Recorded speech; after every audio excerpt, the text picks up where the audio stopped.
I let a girl I barely consider a friend call herself my maid of honor to avoid hurting her feelings, but now she's sabotaging my wedding, and I don't know how to get rid of her without setting her off. Some background info about this girl: let's call her Jess, 26F. At this point in her life, she's kind of a hot mess. She's one of those people who airs everything on Facebook, who has a new love of my life every month, and a new best friend every few months. Her relationships and friendships usually end terribly, with both sides hating each other. So how did I, 27F, become being her best friend? Well, she hasn't always been this way.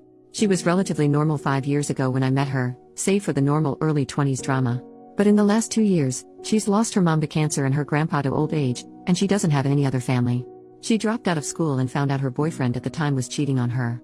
After the breakup, I was acting like a shoulder to cry on since she had pretty much hit rock bottom.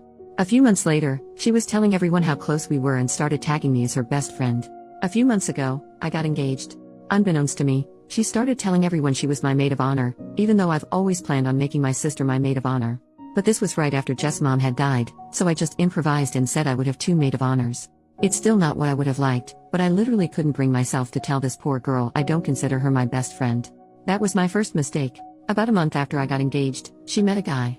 2 weeks later, she was engaged. A week later, she was married. A month later, she was divorced, separated. I don't know if it's legal yet. I don't know if anything was legal. But she changed her last name and is still going by that, so I'm guessing it was legal. Ever since the divorce, my own wedding planning has become unbearable. She is constantly telling me how marriage doesn't work, love can't save things, etc., etc. And criticizes how much I'm spending on my wedding when she had hers for a few hundred. Vegas wedding. It's gotten to the point where she's rude to the vendors I'm meeting with, but she gets really upset when I don't take her to meetings since she's the maid of honor. So I'm at the point where I just want to cut her out of the wedding, like I should have done in the first place.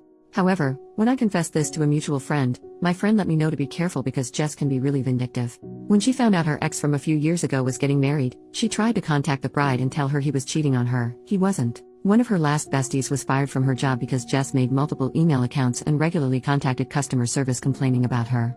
And since she knows so much info about my wedding already, I'm really terrified that she'll somehow try to sabotage it.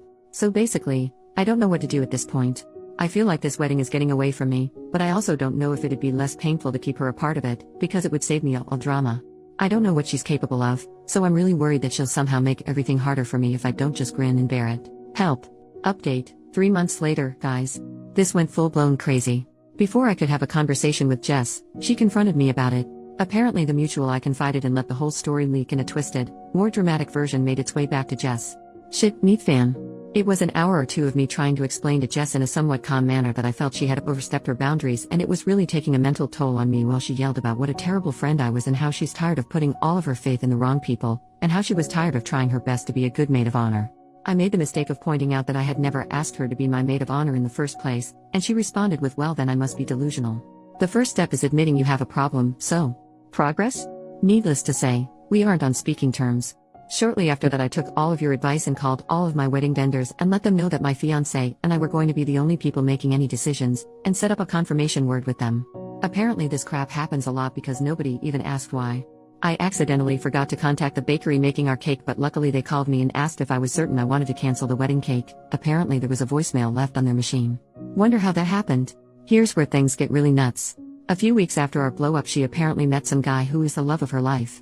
A few weeks after that, they're engaged. I can't make this crap up. She did it again. Then our mutual friends get invitations for her wedding, which is the same date as mine. But since they had RSVP'd for my wedding, a lot of them couldn't make it.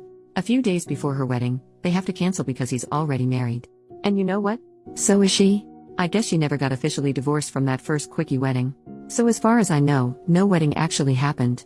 I have no idea if they still plan to. I'm just glad to be away from that circus. But anyways, I got married a few weeks ago. Everything was wonderful, the weather was great, and everyone present was a joy to be around, except maybe my uncle who gets a little too dancy when he's drunk, but you know. Family. Thank you to everyone who responded, and to everyone letting me know I'm not helping matters by going with the flow.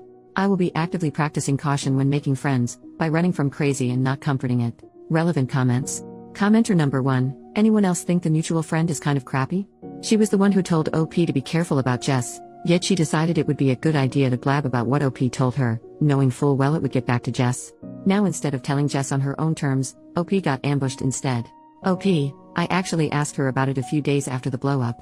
Her defense was that she didn't actually tell Jess, she told another mutual friend of ours, who told someone else, who told someone else, who told Jess, so technically it wasn't her fault.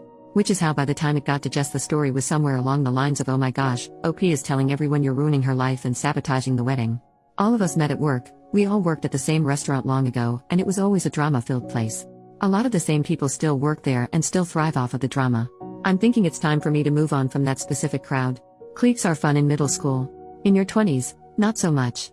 Commenter number 2, you said I will be actively practicing caution when making friends, by running from crazy and not comforting it. I'd like to nominate the first candidate for your new policy, the mutual friend who somehow let the story leak and repeated to Jess a twisted, more dramatic version of what you had confided in her.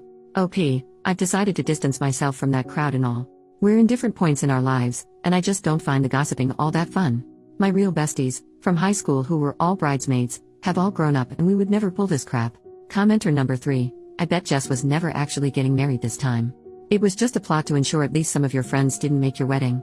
OP, I suspect that as well, but since she's done it before I wouldn't be surprised if she actually went through with it.